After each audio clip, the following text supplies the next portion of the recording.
Honeybees. We know them to be hard-working and intelligent, industriously turning nectar into honey.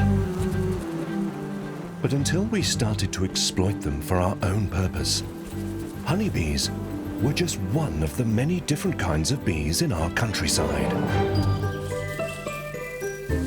There are, in fact, nearly 2,000 species of wild bee in Europe, 20,000 worldwide. Most of them go about their daily business unnoticed, flitting from flower to flower, feeding on nectar and pollen. They can see colors and detect smells that we can't sense.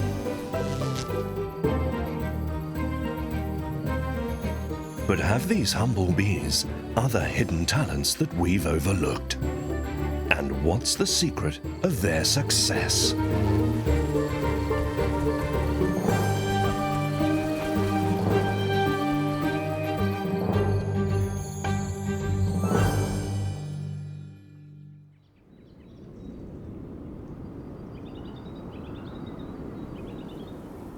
A bank of tousled grass and some bare earth. It's a perfect habitat for wild bees. The ground is still hard from the winter frost, but will soon warm up in the spring sun. The coltsfoot flower is one of the first to bloom, bringing a welcome splash of color and an early offering of food for bees.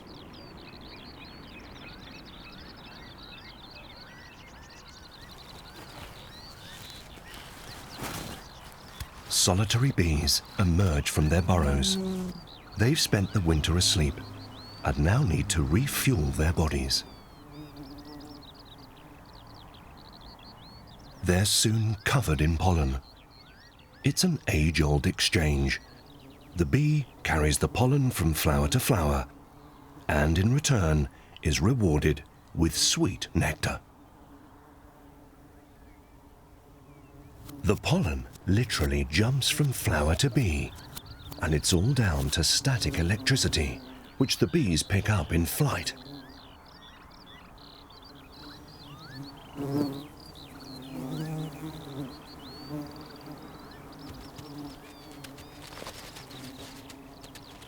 Many solitary bees build their nest underground.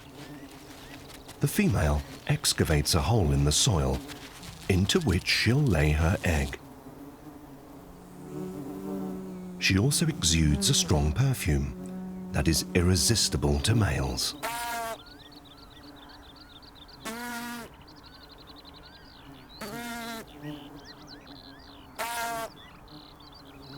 The buzzing noise soon attracts others. And within minutes, a frenzy of males has descended on her.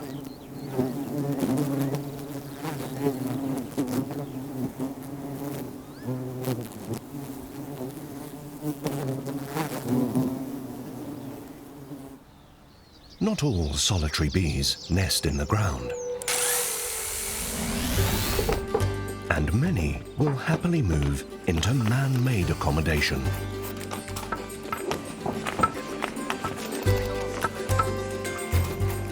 A wooden box filled with twigs and logs is all that's needed to make a bee hotel.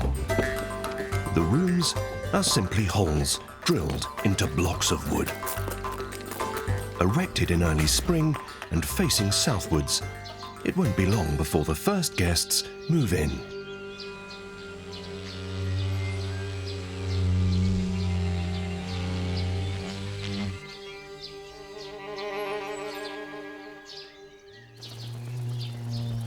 The hollow stems are a favorite with mason bees.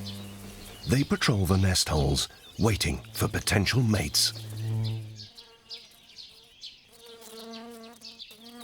While the mason bees are otherwise occupied, an imposter, a cuckoo wasp, tries to sneak its egg into an unattended nest.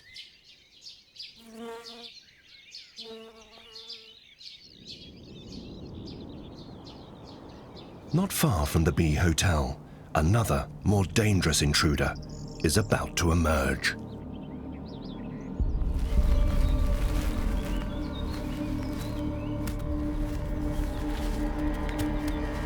A black oil beetle.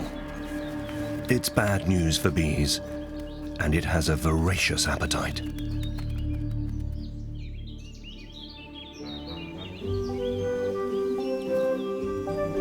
As the sun warms up the grassy slopes, other spring flowers awaken.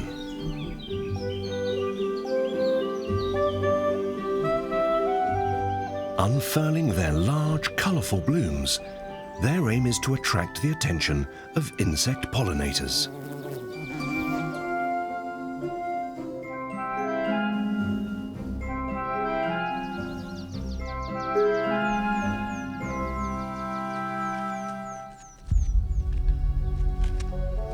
The black oil beetle is also drawn to the bright and sweet-smelling blossoms. A female beetle can lay over 1,000 eggs at a time, but to do so, she has to devour vast quantities of food.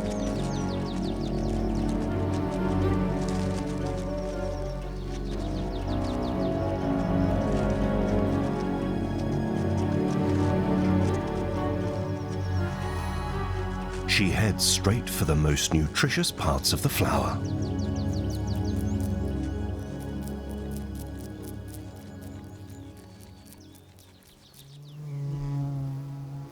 The catkins of the pussy willow attract more visitors than any other. Each tree has either male or female flowers, so they depend on bees and butterflies to carry the pollen between them.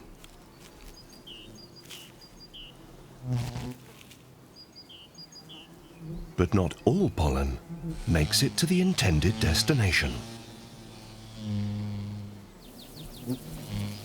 Mining bees carry some back to their underground nests to ensure their larvae have an instant meal when they hatch.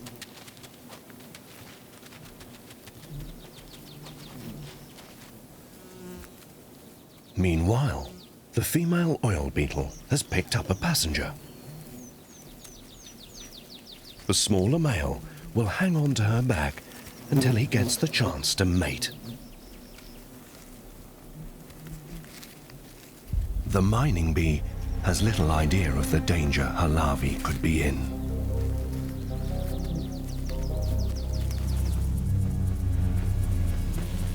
And there are other threats to the mining bee's offspring. She has returned to her nest to find an intruder at the door. A wasp-like cuckoo bee is trying to break in. Another one has been caught in the act.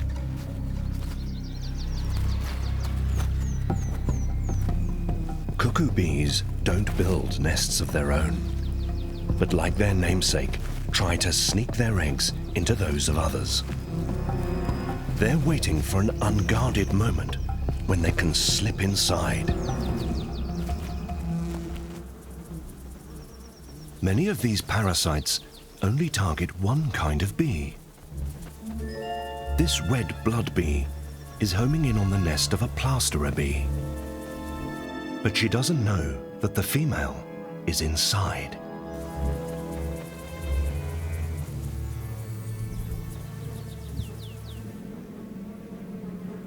The imposter quietly enters the tunnel.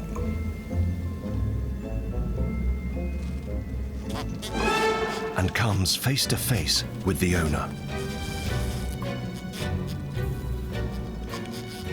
A short standoff, and then, buzzing her discontent, the larger plasterer bee sees off the intruder.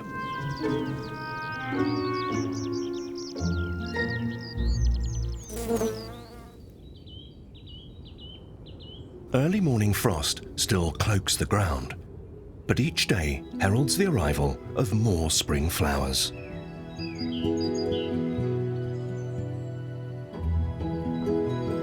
The common lungwort pushes its way through the leaf litter, offering up its flowers in 2 different colors. The buds open in pink, but turn blue with age. This change in color is a signal to pollinators. The pink indicates there is plenty of pollen and nectar, so bees don't waste energy visiting old blooms, and the flowers have a better chance of being pollinated.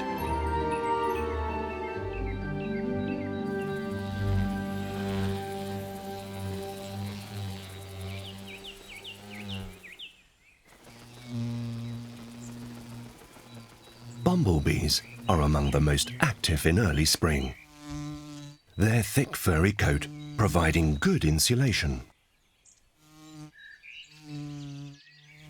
Only the queens have survived the winter and now have to start a new colony.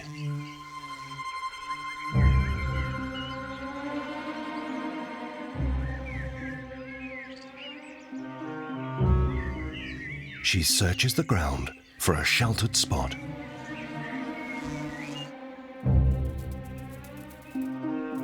An old mouse tunnel could be just right.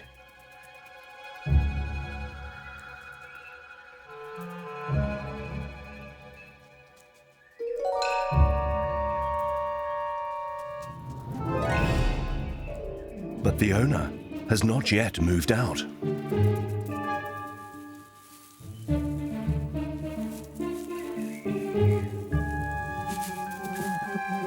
She tries to persuade the sleepy animal to make way. Unfazed by the size of her opponent, she intensifies her attack and pulls out her most impressive weapon.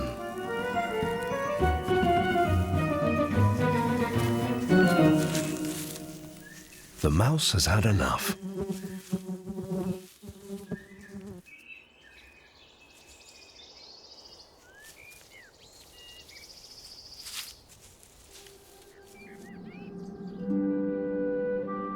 The mosaic structure of our landscape provides homes to many different kinds of bees. Flooded meadows are rich in flowers with large and colourful blooms. The snake's head fritillary is one of the most bold and striking, but has become a rare sight in the wild.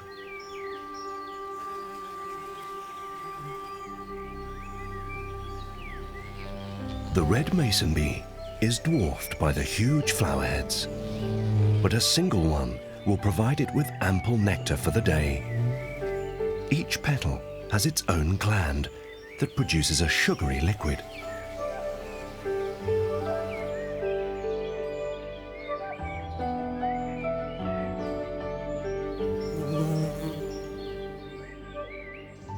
The bee hotel is now surrounded by colourful blossoms, providing plenty of food for its residents.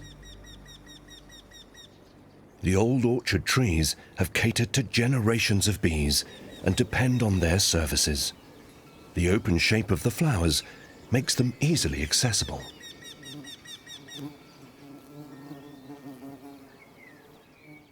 The trees also attract other kinds of creatures. A wryneck.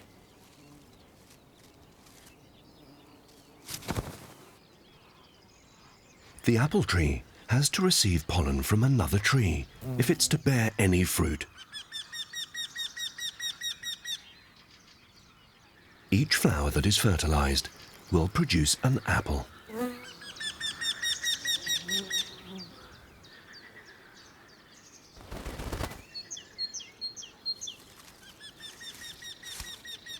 And as most gardeners know, the more bees, the greater will be the harvest of fruit.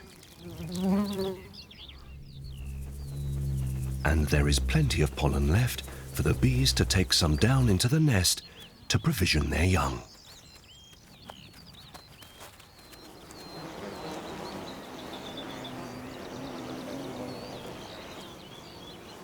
But it's not just our fruit trees that bees pollinate. 1/3 of all plants we eat depend on bees, and it's a coexistence that's crucial to our own survival.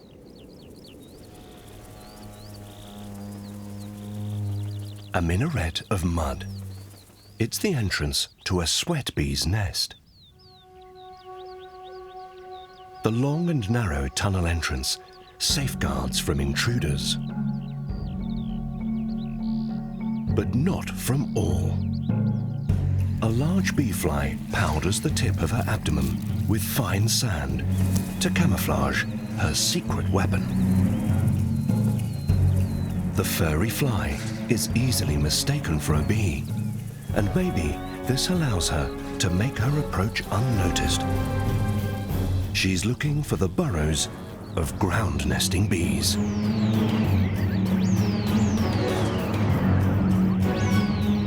Once located, she releases her missile.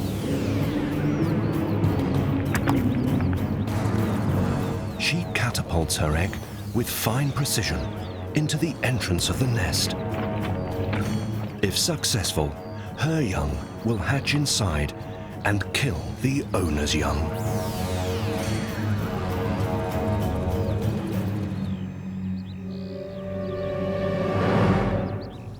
The towers of soil constructed by the sweat bees are cemented together with saliva.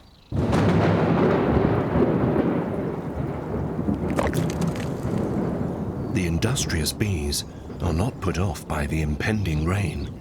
They continue to excavate and build.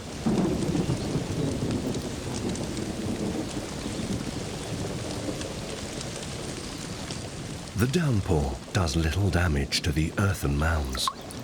The bee saliva is waterproof, and the nest below ground will stay dry.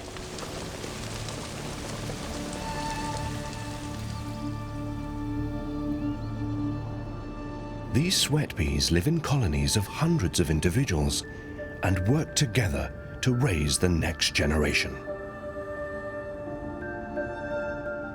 The grub-like larvae each have their own little chamber and will remain in their nursery until they hatch into adults.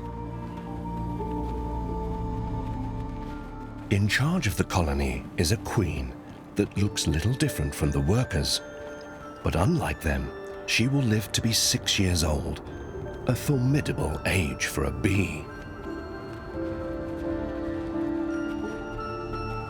Both workers and queen help to excavate the brood cells and provision them with pollen and nectar for the young. The bees will remain underground for almost a year, reappearing at the surface the following spring. How they are able to do so remains a mystery.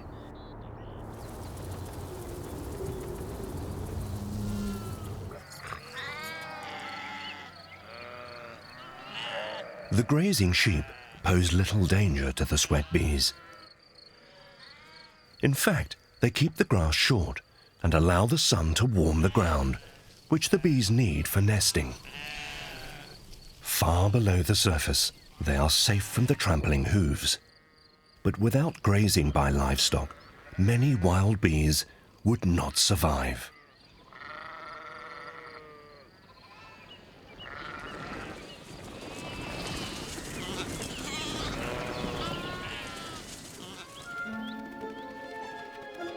Tiny yellow, worm-like creatures now emerge from the ground and race upwards in a hurry. They are the larvae of the black oil beetle, and they are on a mission to hitch a ride on a passing bee.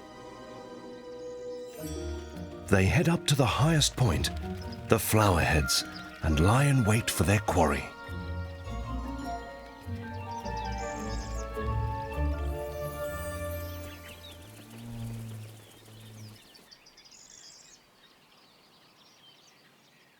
With special hooked feet, the larvae latch onto the bee, and they're airborne.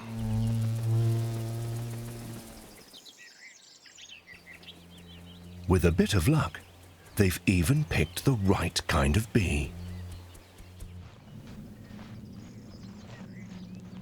The female heads into her underground tunnel. At the far end is what the stowaways are after, and they disembark. A ball of pollen and nectar, topped with a single bee egg.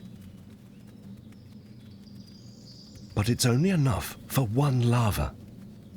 After devouring the lot, it will turn into a pupa and emerge as an adult beetle in the following spring. To protect against such deadly parasites, many bees seal off their nest once the egg's been laid. The European orchard bee has collected a parcel of mud to plug the entrance hole. Inside, the bee's larva munches away on the nutritious pollen paste. It will do so until the entire store is consumed.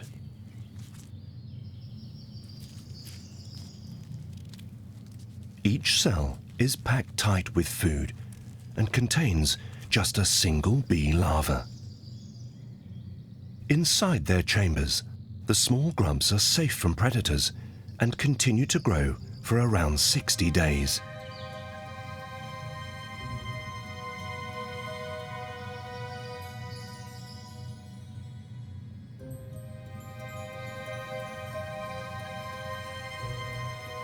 While the growing larvae are snug and safe in their nurseries, the adult bees face a more precarious future.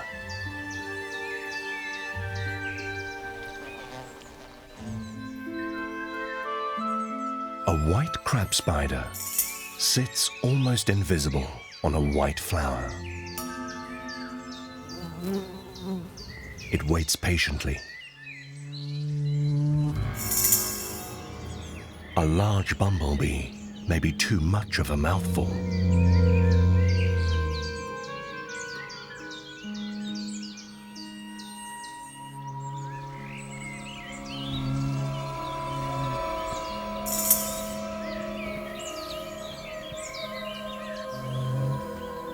The smaller mining bee is more like it.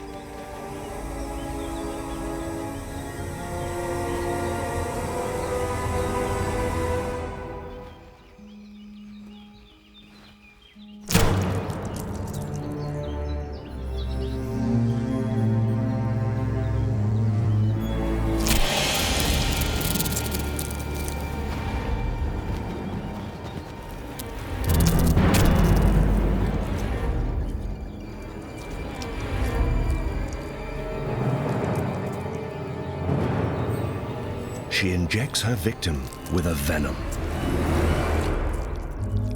And once immobilized, sucks out its inner juices. It's a murderous end in the driveway of the Bee Hotel. Wild bees are resourceful when finding accommodation. Small holes in fallen trees are perfectly suitable. But it's not the bees themselves that excavate these cavities. They are made by larvae of wood-boring insects.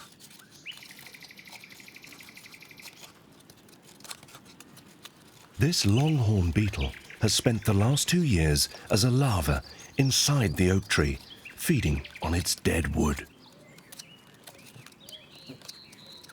Now it emerges as an adult and leaves behind a hole nearly 7 centimeters deep.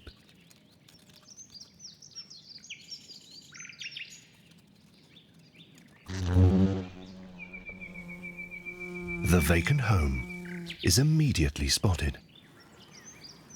The longhorn also wastes no time. It's already found a mate.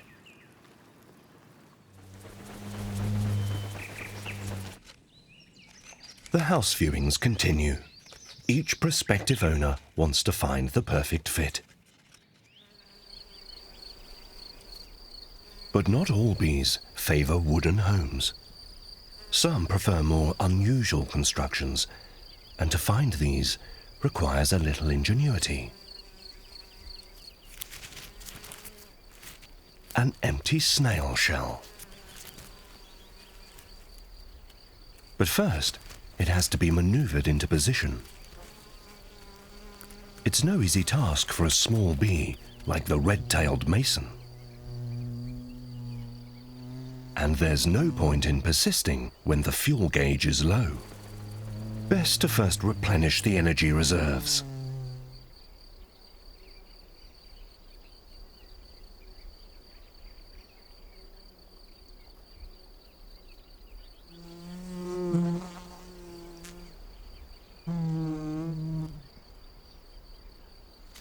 She now flies to and fro, depositing pollen into the belly of the nest.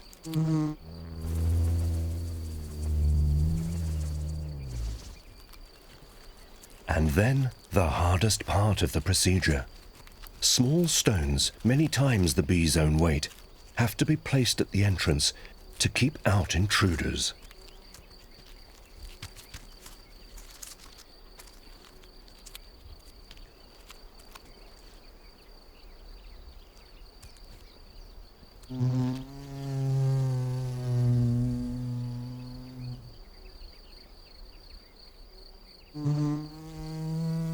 Finally, it's time to render the exterior. Small sticks and grasses are carried back one at a time.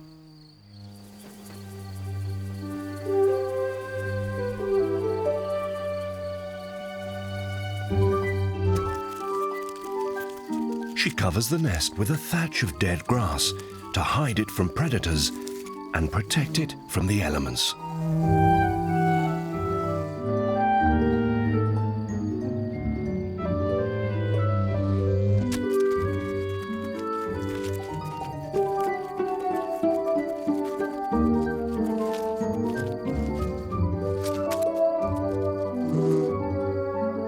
It will take 3 to 4 days and over 100 trips until she is satisfied, and some remarkable aerobatic maneuvers.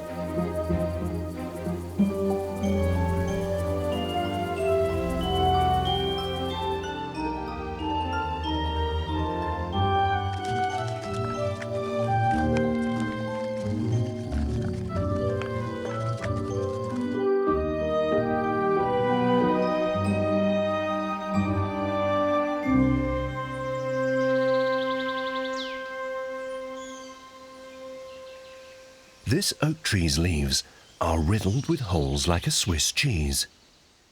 They are made by a leaf cutter bee, which cuts out little discs and carries them off.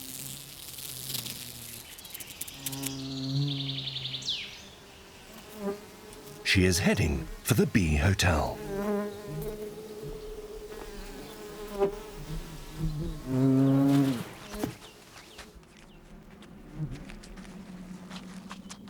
Inside the wooden tunnel, she lines her nest with leaves.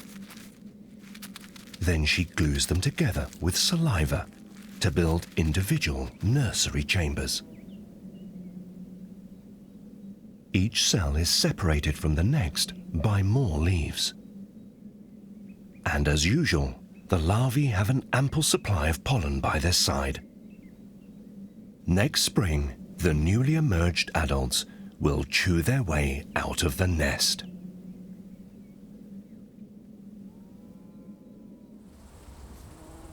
There are other wild bees that line their nests with carpets of vegetation. Some use petals of flowers to wallpaper the interior.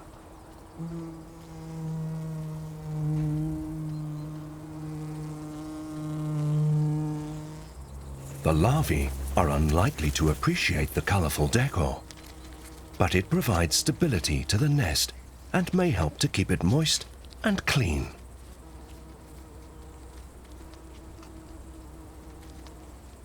Some bees are so specialized, they will only use the petals or pollen of certain plants. The yellow flowers of the golden flax are particularly sought after by mason bees.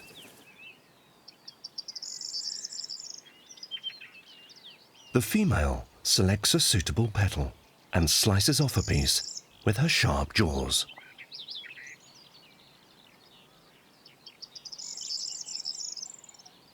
Then deftly gathering it up in a bunch, she carries it back to her nest.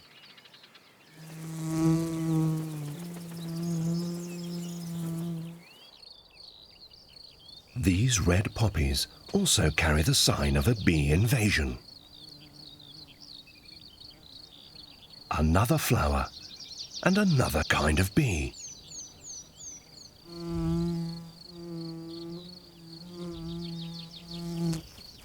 No one knows why some like yellow and others prefer red. But this specialization has one big drawback. If a flower becomes rare or disappears from our countryside, the bee is also at risk. Red poppies were once common in our fields and meadows, but with modern farming techniques, they've all but disappeared.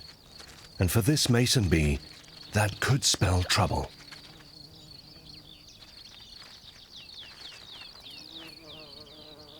Many of our wild bees depend on agricultural farmland for food and nest sites.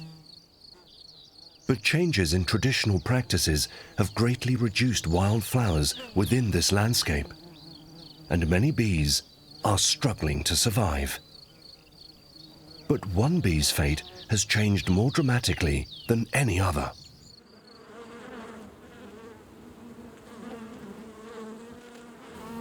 The humble honeybee is the most widespread bee in the world today, and it's all down to our love of honey. The larger males, or drones, appear in early summer. Their only job is to fertilize the queen.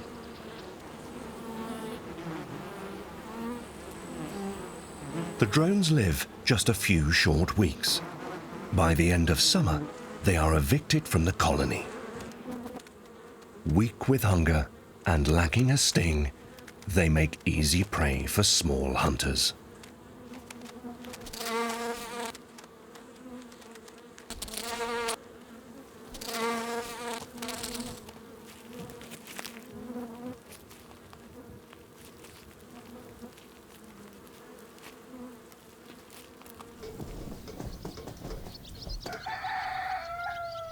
Man-made structures can also provide a home for wildlife, including bees.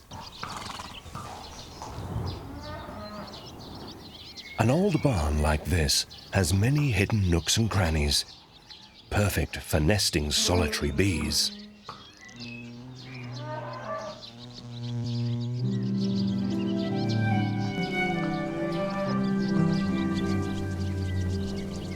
And a flowering horse chestnut tree provides ample pollen and nectar. The flowers signal like a traffic light, yellow to announce sweet nectar, while pink or red suggests don't bother, we're already pollinated. It's an ingenious system that benefits both tree and bee.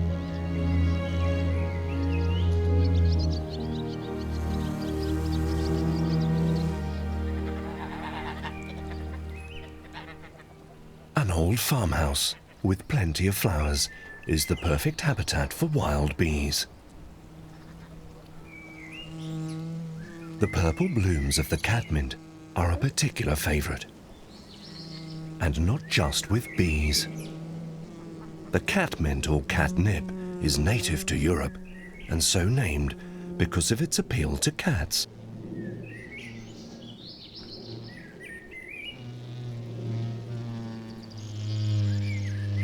The flower of the oriental poppy has a generous supply of nutrient-rich pollen, but it's locked away in the anthers. The bumblebee has a trick up her sleeve. She grasps the anthers with her legs and buzzes, vibrating her flight muscles. This shakes the pollen out onto her belly. Later, she will comb the grains into special baskets on her hind legs and transport them back to her nest.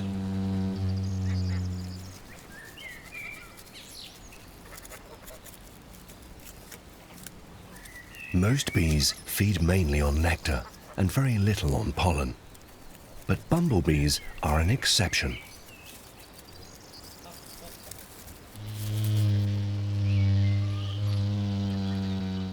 An old wooden fence has not gone unnoticed. A wool carder bee has moved in. And just behind the farm, a meadow filled with purple flowers of the hedge nettle, a favourite with the bees.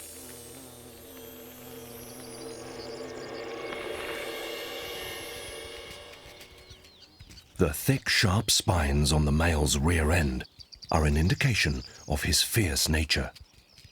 His aggression is not directed at humans, but at rivals. A hummingbird hawk moth is also attracted to the flowers, but it may be one size too big for the wool carder to handle, so the hawk moth feeds undisturbed. Not so when this honeybee tries to do the same.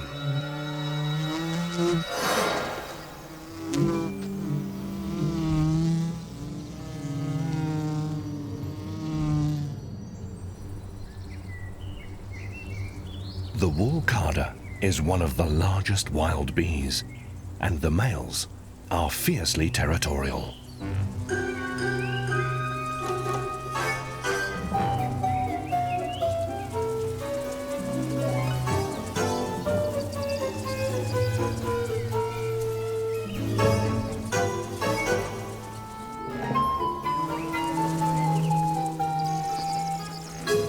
But now, a female has attracted his attention.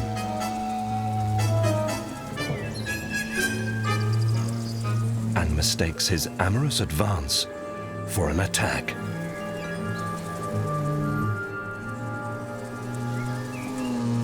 But this is an intruder.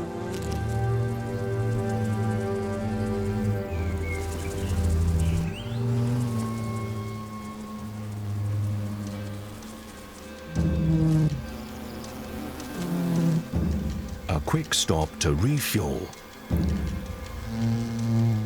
And he's off again to defend what's his.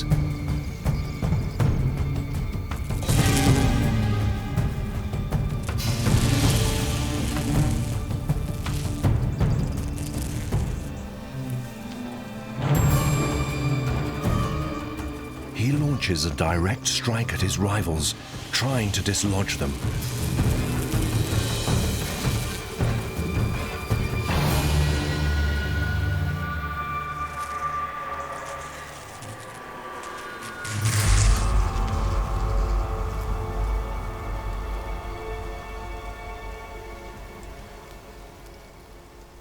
His hard work seems to have paid off.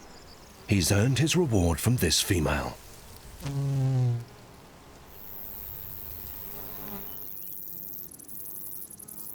Some bees go to even greater lengths for their favorite plants. The hairy-legged mining bee feeds exclusively on one plant, the common chicory. But its blue flowers only bloom in the mornings, so the bee has to hurry.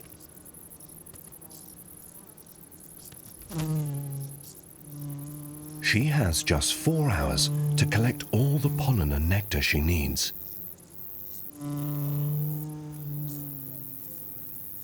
To do so, she is equipped with extra-large hairbrushes on her hind legs. With these, she can collect greater quantities of pollen at a time.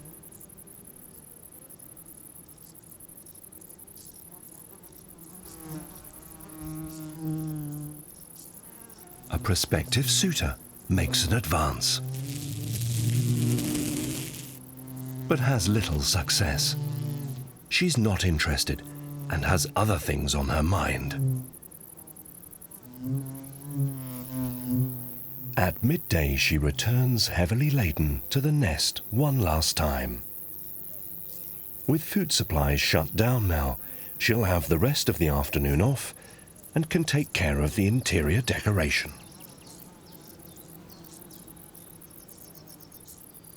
As the evening draws in, the female bees settle down in their underground nests for the night.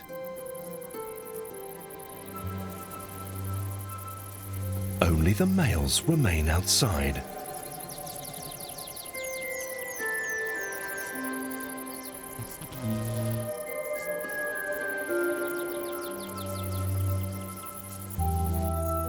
Like all insects, they're cold-blooded and become torpid when the temperature drops.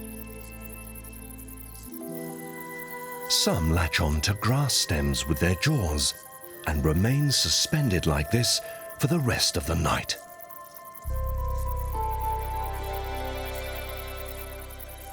Others huddle together for warmth.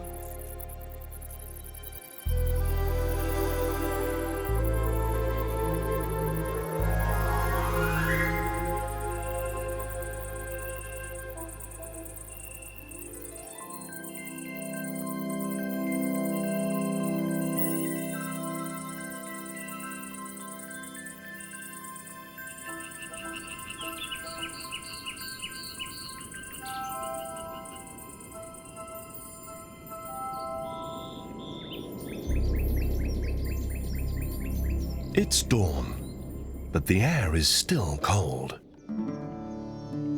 The bees remain motionless on their stalks.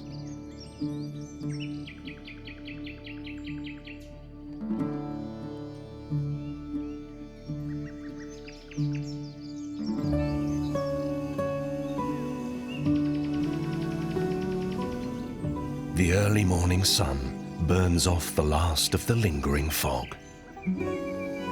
Unlike honeybees, which stay warm within their hives, wild bees are children of the sun.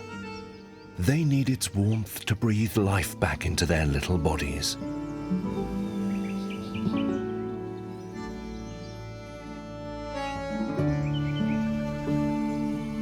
After a little stretch and morning toilet, they're off to fuel up on their first sugary drink of the day.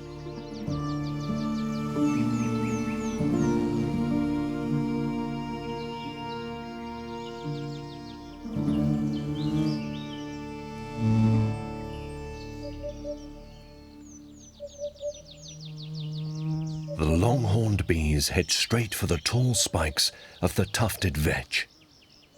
It's a member of the pea family, and its cascade of violet flowers offer an abundant supply of nectar.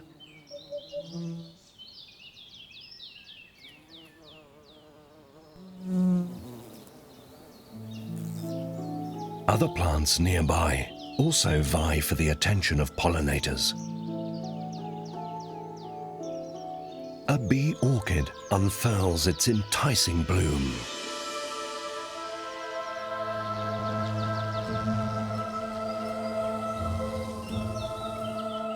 It seems irresistible.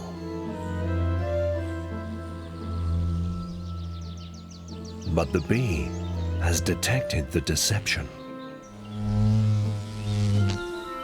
A wasp also quickly abandons the rogue flower.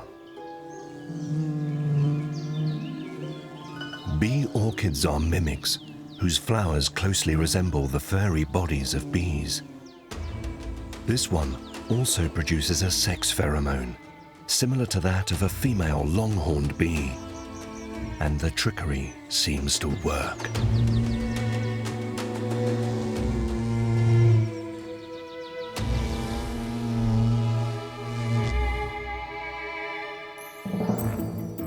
A male longhorn has been bamboozled to mate with the deceitful flower.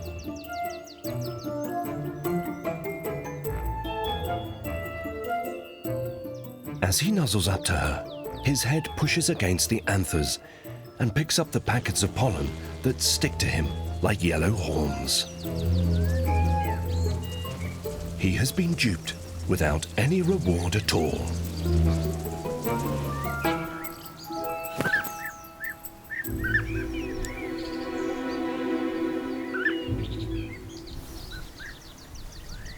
By late summer, most bees have finished breeding, and many have fallen prey to hunters like the bee-eaters.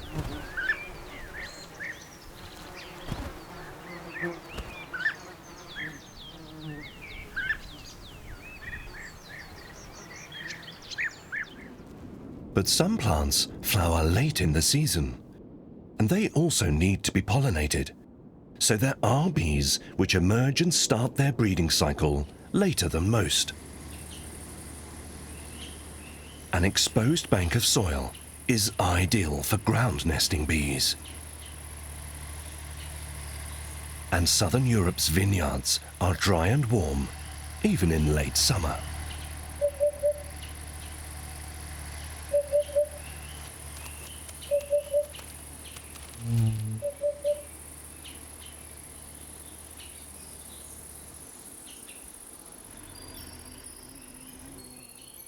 The ivy plant is a late bloomer and only comes into flower in September.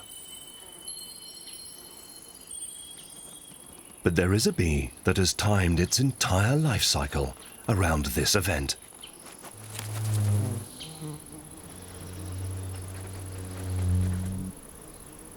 The ivy bee is completely dependent on the nectar and pollen of the ivy. It's a time of year when there is little other food around and the unassuming flowers are very rich in nectar. The relationship between ivy and bee has evolved over millions of years. Neither can survive without the other.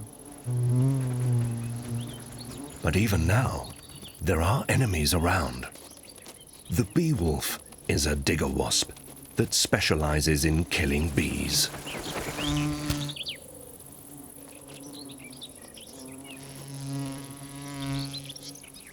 But the hunter has enemies of its own to contend with. A cuckoo wasp is on the lookout for an unattended nest.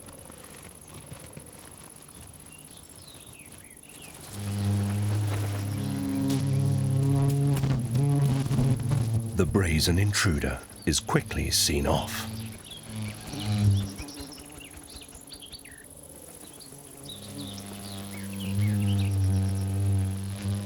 The bee wolf returns with a kill. She's immobilized her victim with a venomous sting.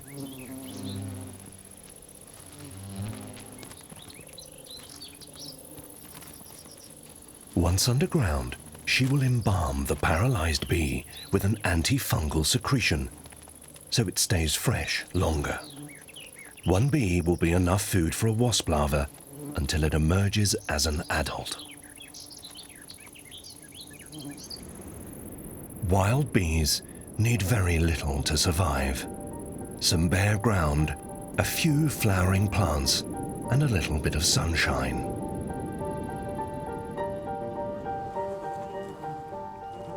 A colony of honeybees has abandoned their man-made hive and made a new home in a fallen tree. The bees did well over the summer, but how will they fare now that the winter has set in?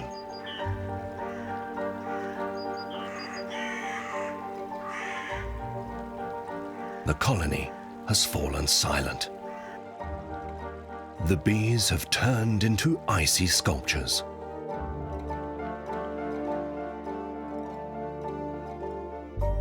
Prehistoric bee sculptures solidified in amber are evidence that their kind has pollinated flowers since the age of the dinosaurs. And unlike the domesticated honeybee, our wild bees have evolved to survive the cold winters without our help. Nonetheless, honeybees play a crucial role in our lives today. Not only do they pollinate many of our crops and garden plants, they also produce something we've come to cherish, the fruit of their labor, golden honey. Our relationship with the honeybee is an ancient one, dating back some 10,000 years. But it's also our most important one, on which our very survival may depend.